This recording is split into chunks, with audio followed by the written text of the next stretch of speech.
और प्रधानमंत्री नरेंद्र मोदी लाइव है, क्या कुछ कह रहे, चलिए आपको सुनाते हैं।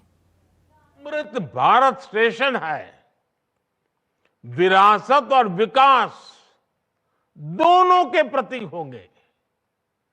जैसे ओडिशा के बालेश्वर रेलवे स्टेशन को भगवान जगन्नाथ मंदिर की थीम पर डिजाइन किया गया है, सिक्किम के रंगपो रेलवे स्टेशन पर आप लोगों को स्थानीय वास्तुकला का प्रभाव दिखेगा। राजस्थान का सांगनेर रेलवे स्टेशन 16वीं शताब्दी की हैंड ब्लॉक प्रिंटिंग को दर्शाता है।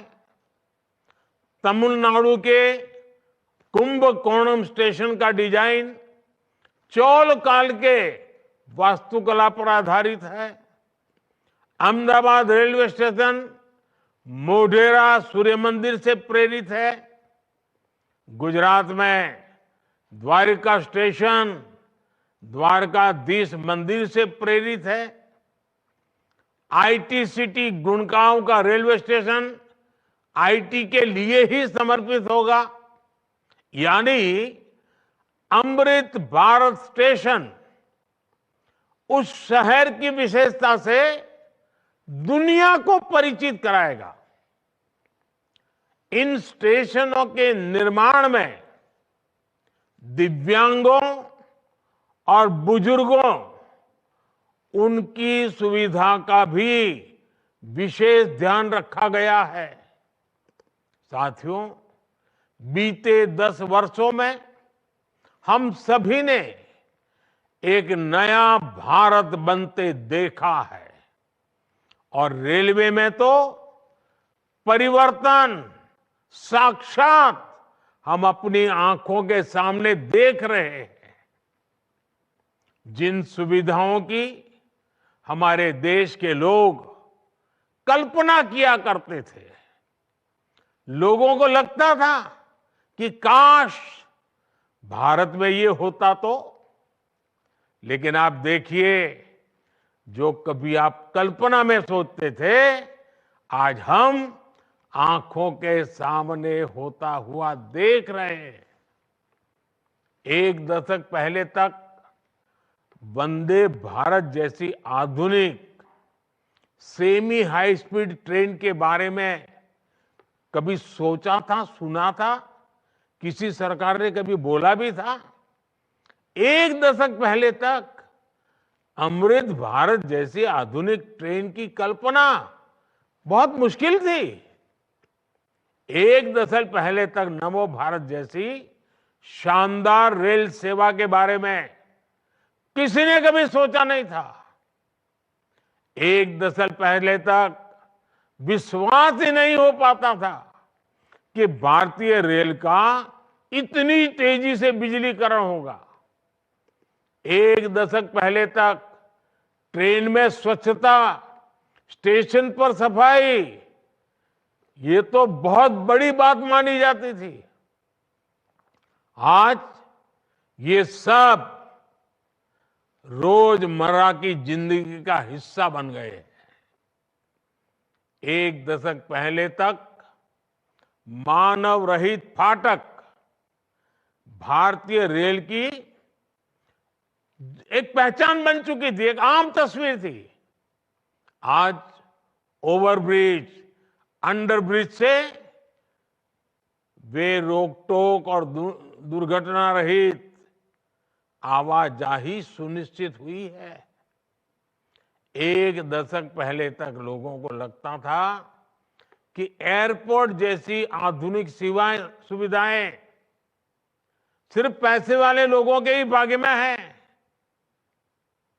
आज गरीब और मिडिल क्लास के लोग रेलवे स्टेशन पर भी एयरपोर्ट में जैसी सुविधा होती है ना, वो सुविधा रेलवे में सफर करने वाला मेरा गरीब भाई बहन भी उसका लाभ ले सकता है। साथियों, दशकों तक रेलवे को हमारे यहाँ की स्वार्थ भरी राजनीति का शिकार होना पड़ा, लेकिन अब भारतीय रेलवे देशवासियों के लिए ईज ऑफ ट्रैवल का मुख्य आधार बन रही है। जिस रेलवे के हमेशा घाटे में होने का रोना रोया जाता था, आज वो रेलवे परिवर्तन के सबसे बड़े दौर से गुजर रही है। ये सब कुछ आज इसलिए हो रहा है क्योंकि भारत 11वें नंबर से छलांग लगाकर 5वें नंबर की अर्थव्यवस्था बना। 10 साल पहले जब हम 11वें नंबर पे थे, तब रेलवे का औसत बजट 45,000 करोड़ रुपए के आसपास रहता था। आज जब हम 5वें नंबर की आर्थिक ताकत है, तो इस वर्ष का रेलवे बजट 2.5 लाख करोड़ रुपए से अधिक का है। आप कल्पना कीजिए, जब हम दुनिया की तीसरी बड़ी आर्थिक महाशक्ति बनेंगे, तो हमारा सामर्थ्य कितना अधिक बढ़ेगा। इसलिए मोदी भारत को जल्द से जल्द दुनिया की तीसरी सबसे बड़ी अर्थव्यवस्था बनाने के लिए जी जान से जुटा है। लेकिन साथियों, आपको एक और बात ध्यान रखनी है। नदी नहर में पानी चाहे कितना भी क्यों न हो, अगर मेड़ टूटी हुई हो तो किसान के खेत तक बहुत ही कम पानी पहुंचेगा। इसी तरह बजट चाहे कितना भी बड़ा हो, अगर घोटाले होते रहें, बेईमानी होती रहे, तो जमीन पर उस बजट का असर कभी नहीं दिखता। बीते 10 वर्षों में हमने बड़े बड़े घोटालों को, सरकारी पैसे की लूट को बचाया है। इसलिए बीते 10 वर्षों में नई रेलवे लाइन बिछाने की गति दोगुनी हो गई। आज जम्मू कश्मीर से लेकर नॉर्थ ईस्ट तक ऐसे स्थानों तक भी भारतीय रेल पहुंच रही है जहां लोगों ने कभी कल्पना भी नहीं की थी। ईमानदारी से काम हुआ, तभी 2,500 किलोमीटर से अधिक डेडिकेटेड फ्रेट कॉरिडोर का काम हुआ है। यानी आपने टैक्स के रूप में, टिकट के रूप में जो पैसा दिया, उसकी पाई पाई आज रेल यात्रियों के हित में ही लग रही है। हर रेल टिकट पर भारत सरकार करीब करीब 50% डिस्काउंट देती है। साथियों, जैसे बैंक में जमा पैसे पर ब्याज मिलता है, वैसे ही इंफ्रास्ट्रक्चर पर लगी हर पाई से कमाई के नए साधन बनते हैं, नए रोजगार बनते हैं। जब नई रेल लाइन बिछती है, तो मजदूर से लेकर इंजीनियर तक अनेक लोगों को रोजगार मिलता है। सीमेंट, स्टील, ट्रांसपोर्ट जैसे अनेक उद्योगों, दुकानों में नई नौकरियों की संभावनाएं बनती हैं। यानी आज जो ये लाखों करोड़ रुपए का निवेश हो रहा है, ये हजारों प्रकार के रोजगार की गारंटी भी है। जब स्टेशन बड़े और आधुनिक होंगे, ज्यादा ट्रेनें रुकेगी, ज्यादा लोग आएंगे, तो आसपास रेहड़ी पटरी वालों को भी इससे फायदा होगा। हमारी रेल छोटे किसानों, छोटे कारीगरों, हमारे विश्वकर्मा साथियों के उत्पादों को बढ़ावा देने वाली है।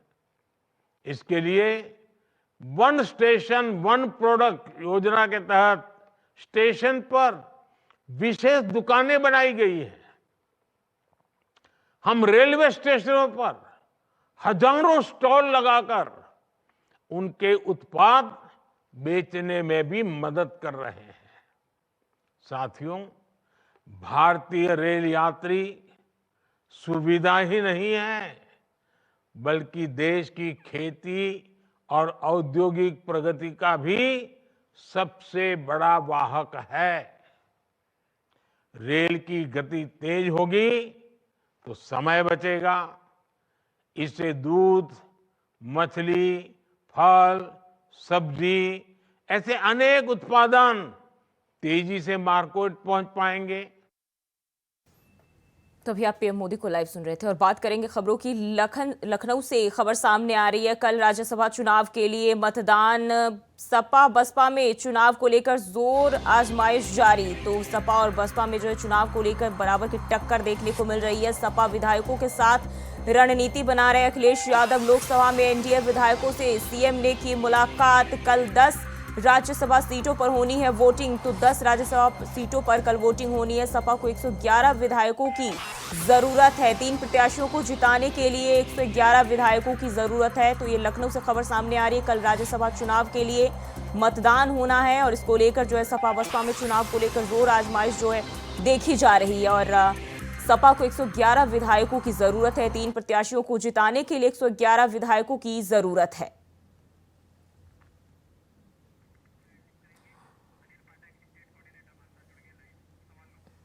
और इसी खबर पर ज्यादा जानकारी के साथ स्टेट कोऑर्डिनेटर अनिल पाठक हमारे साथ जुड़ गए हैं। अनिल, क्या अपडेट है? कल चुनाव के लिए, राज्यसभा चुनाव के लिए जो तैयारियां की जा रही है, अखिलेश यादव खुद जो है विधायकों के साथ बैठक कर रहे हैं। देखिए जूही जी, विधानसभा के तिलक हाल में मतदान होना है। कल 11 बजे से मतदान की प्रक्रिया शुरू होगी। 399 विधायकों को मतदान में आमंत्रित किया गया है, जिसमें 3 विधायक जेल में हैं।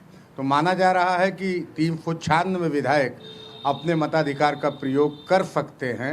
हालांकि समाजवादी पार्टी की तरफ से अभी तक ये प्रयास किया जा रहा है कि उसके जो विधायक जेल में बंद हैं, जैसे इरफान सोलंकी, रमाकांत यादव और अब्बास अंसारी, इनको किसी भी दफ़ा में मतदान में शामिल करा लिया जाए। वहीं दूसरी तरफ अखिलेश यादव लगातार अपने विधायकों के साथ डटे हुए हैं, डमी वोटिंग करवा रहे हैं और क्रॉस वोटिंग ना हो, इसको लेकर के पूरा एहतियात बरत रहे हैं। पार्टी की नीतियां बता रहे हैं, रीतियां बता रहे हैं और ये बता रहे हैं कि तीसरा कैंडिडेट हर हाल में विजयी होना चाहिए। जी, वहीं अखिलेश यादव जो है लगातार कह रहे हैं कि सरकार जो है हर तरफ से दबाव बनाने की कोशिश करेंगे, लेकिन विधायक जो है अपनी मर्जी से ही मतदान करेंगे। हाँ, बेशक विधायकों को अपनी मर्जी से मतदान करना है, लेकिन पार्टी की तरफ से जहां राज्यसभा चुनाव की बात है तो वहां पर एक पार्टी एक फोरम पे किसी व्यक्ति को नामित कर सकती है और ये गोपनीय वोट नहीं हो सकता है, इसमें दिखाकर देना होता है। तो ये एक बड़ा चैलेंज है इस प्रक्रिया का, चुनाव प्रक्रिया का। वहीं दूसरी तरफ जो भाजपा है उसकी तरफ भी पूरी तैयारियां हैं। इस तरह से माना जा रहा है कि जो पेच फंसा है वो भाजपा कैंडिडेट संजय सेठ और सपा के कैंडिडेट आलोक रंजन की नैया मझधार में अभी भी फंसी हुई है। आलोक रंजन और संजय सेठ को लेकर के खेमेबंदी चल रही है। आपको बता दें कि संजय सेठ जो हैं ये भाजपा के 8वें प्रत्याशी हैं। वहीं आलोक रंजन ये भी समाजवादी पार्टी के प्रत्याशी हैं। समाजवादी पार्टी के 3 प्रत्याशी हैं, जिसमें 2 का निर्वाचन तो हो जाएगा राज्यसभा में, लेकिन तीसरा फंसने की स्थिति में दिखाई पड़ रहा है। जी, वहीं राजा भैया की बात कर ले तो वोटों की जो गुणागणित है इसमें ये किंग मेकर की भूमिका निभाते हुए नजर आ रहे हैं, क्योंकि इनके 2 जो विधायक हैं उनका समर्थन हासिल करने के लिए सपा और बीजेपी दोनों ही पूरी ताकत झोंक रही है। देखिए, जो राजा भैया खुद कुंडा से विधायक हैं और कुंडा से ही फटी एक सीट है बाबागंज, वहाँ से राजा भैया के समर्थक हैं शैलेंद्र, वो विधायक हैं और ये इनकी पार्टी का नाम है जनसत्ता दल। जनसत्ता दल के पास 2 विधायक हैं। अभी राजा भैया से मुलाकात करने के लिए समाजवादी पार्टी का डेलीगेशन गया था। भाजपा के प्रदेश अध्यक्ष भूपेंद्र चौधरी स्वयं गए हुए थे, लेकिन राजा भैया की तरफ से अभी तक कोई पत्ता नहीं खोला गया है। डील फाइनल होने की स्थिति में है। माना जा रहा है कि आज देर शाम तक राजा भैया का भी पत्ता खुल जाएगा। कयास लगाया जा रहा है कि वो भाजपा के तरफ जा सकते हैं, लेकिन उनकी भी अपनी डिमांड है। वो डिमांड लोकसभा चुनाव को लेकर हो सकती है। सीट का एक पेच फंसा हुआ है। राजा भैया चाहते हैं कि उनके जनसत्ता दल को भारतीय जनता पार्टी अपने गठबंधन में शामिल करे और लोकसभा सीट दे, कम से कम एक लोकसभा सीट तो जरूर दे। जी अनिल जी, अगर संजय निषाद की बात कर ले तो उन्होंने भी ये साफ तौर पर कहा है कि इस बार जो है सपा साफ हो जाएगी। बेशक संजय निषाद हो गए, चाहे ओपी राजभर हो गए, उनका स्पष्ट यही मानना है कि जो पीडीए की लड़ाई लड़ रहे हैं अखिलेश यादव, इसमें पिछड़ा कहीं नहीं है। भारतीय जनता पार्टी की तरफ से संजय निषाद, ओपी राजभर और अब हाल फिलहाल में जो गठबंधन में शामिल हुए हैं जयंत चौधरी भी मैदान में आ गए हैं और ये पूरी कोशिश कर रहे हैं कि जो पीडीए है अखिलेश यादव का, इसमें कहीं पिछड़ा नहीं है। जैसा बता दें कि पिछड़ों का एक बड़ा वोट बैंक है। इसको लेकर के चाहे समाजवादी पार्टी हो या फिर भारतीय जनता पार्टी फोकस कर रही है। संजय निषाद और ओपी राजभर ये अपने विधायकों को लेकर के भाजपा के पक्ष में खेमेबंदी भी कर रहे हैं। अभी ओपी राजभर ने राजा भैया से भी मुलाकात की है और भाजपा के पक्ष में लामबंद करने की कोशिश की है। जी अनिल जी, बहुत बहुत शुक्रिया आपका जानकारी साझा करने के लिए। और फिलहाल के लिए बुलेटिन बस इतना ही। खबरों के लिए बने रहिए इंडिया वॉइस के साथ।